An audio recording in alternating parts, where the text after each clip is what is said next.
Something is lurking in the water. Do you see it?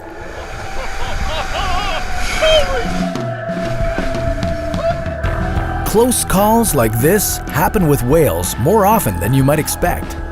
And although the people in these videos got away relatively unscathed, there's no denying that they were just meters away from being a whale's lunch.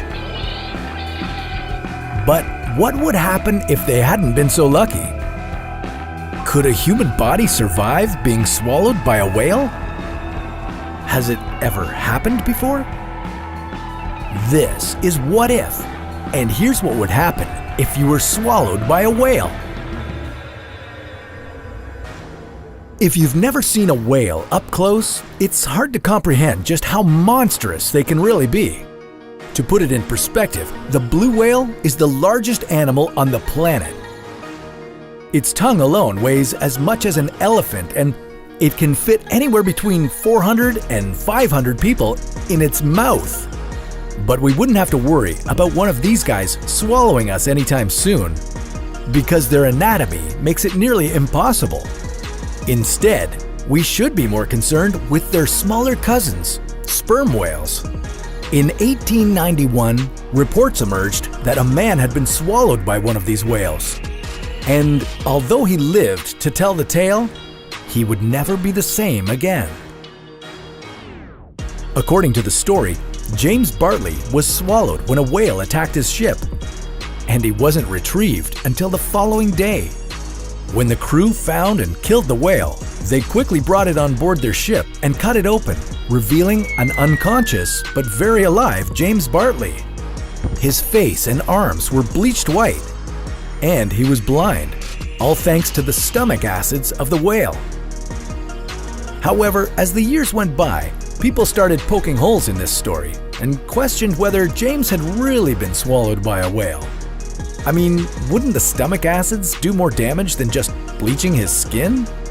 Well, with the power of science, we took a closer look, and we quickly discovered that if you get swallowed by a whale, coming back out with shiny white skin would be the least of your worries. Okay, so the first thing you'd have to worry about once you were swallowed would be getting shredded to pieces by the sperm whale's impressive set of teeth. Each tooth is approximately 20 centimeters long.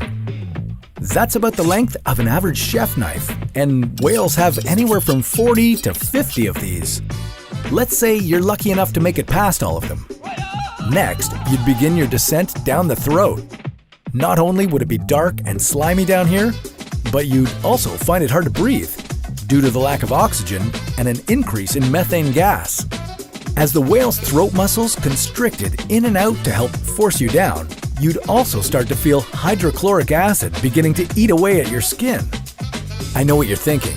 We just got into this whale and James Bartley's story already seems pretty fishy.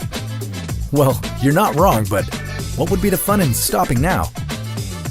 So next, you'd be dropped into the first and largest of the whale's 4 stomachs.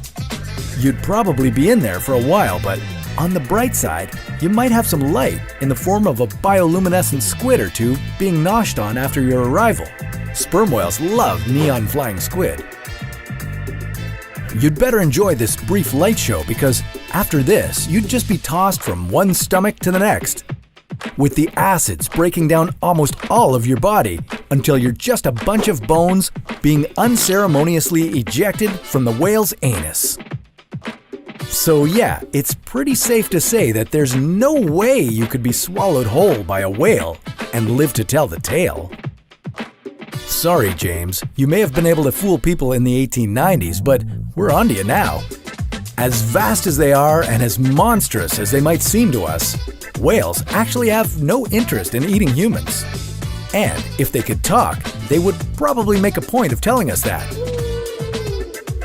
But that's a topic for another What If.